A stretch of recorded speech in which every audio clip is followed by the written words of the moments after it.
നമ്മൾ ചെയ്യാൻ പോകുന്ന ഒരു അടിപൊളി മീനിൻ്റെ റെസിപ്പിയാണ്. അതിനായിട്ട് നമ്മൾ ക്ലീൻ ചെയ്ത് കഴുകി വെള്ളം വലിഞ്ഞെടുത്ത് വെച്ചിരിക്കുന്ന മീൻ പാൻ ചൂടാൻ വെക്കുക. ചൂടായി കഴിയുമ്പോൾ ഇതിലേക്ക് എണ്ണ ഒഴിച്ചു കൊടുക്കുക. ഇപ്പം എണ്ണ ചൂടായി വന്നിട്ടുണ്ട്. ഇനി ഇതിലേക്ക് നമുക്ക് മീൻ നിരത്തിയിട്ട് കൊടുക്കാം.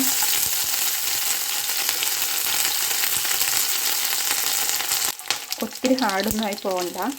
ജസ്റ്റ് ഇതൊന്ന് മുരിഞ്ഞ് വരുമ്പോൾ നമുക്കിത് എടുക്കാം. ഇപ്പം നമ്മുടെ മീനൊക്കെ മുരിഞ്ഞ് വന്നിട്ടുണ്ട്. ഇനി നമുക്ക് ഇത് മറ്റൊരു പാത്രത്തിലേക്ക് കോരി മാറ്റാം. ഈ പാനിലേക്ക് കരിയാപ്പില ഇട്ട് കൊടുക്കുക.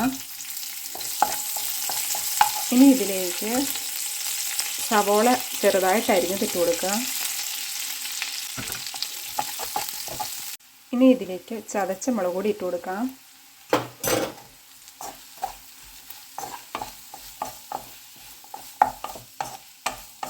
പാത്രത്തിലേക്ക് പുളി ഇട്ട് കൊടുക്കുക. ഇനി ഇതിലേക്ക് കുറച്ച് വെള്ളം ഒഴിച്ചു കൊടുക്കുക. ഇതൊന്ന് കുതിരാനായിട്ട്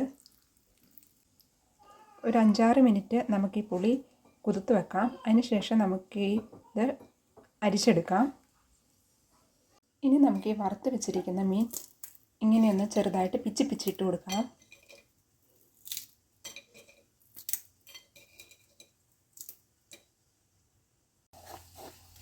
സവാള നന്നായിട്ട് വഴന്ന് വന്നിട്ടുണ്ട്. ഇനി നമുക്കിതിലേക്ക് പൊടികൾ ഇട്ട് കൊടുക്കാം.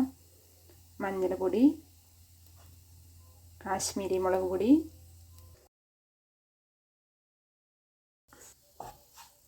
ഇനി നമുക്ക് ഈ പൊടിമണം മാറുന്ന വരെ ഇളക്കി കൊടുക്കാം.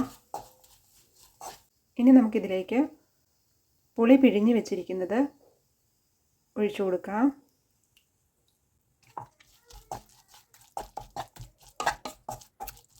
ഇനി നമുക്കിതിലേക്ക് ഫ്രൈ ചെയ്ത് വെച്ചിരിക്കുന്ന ഉണക്കമീൻ ഇട്ട് കൊടുക്കാം. ഇനി നമുക്ക് നന്നായിട്ടൊന്ന് മിക്സ് ചെയ്യാം.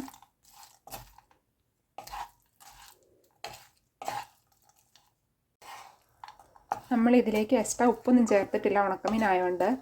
ഇനി അഥവാ ഉപ്പ് ആവശ്യമെങ്കിൽ മാത്രം ചേർത്ത് കൊടുത്താൽ മതിയാവും. ഇപ്പം നമ്മുടെ കറി ഇവിടെ റെഡി ആയിട്ടുണ്ട്.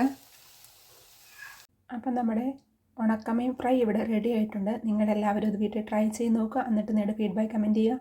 അപ്പം നമുക്ക് മറ്റൊരു നല്ല വീഡിയോയുമായി വീണ്ടും കാണാം. Thanks for watching.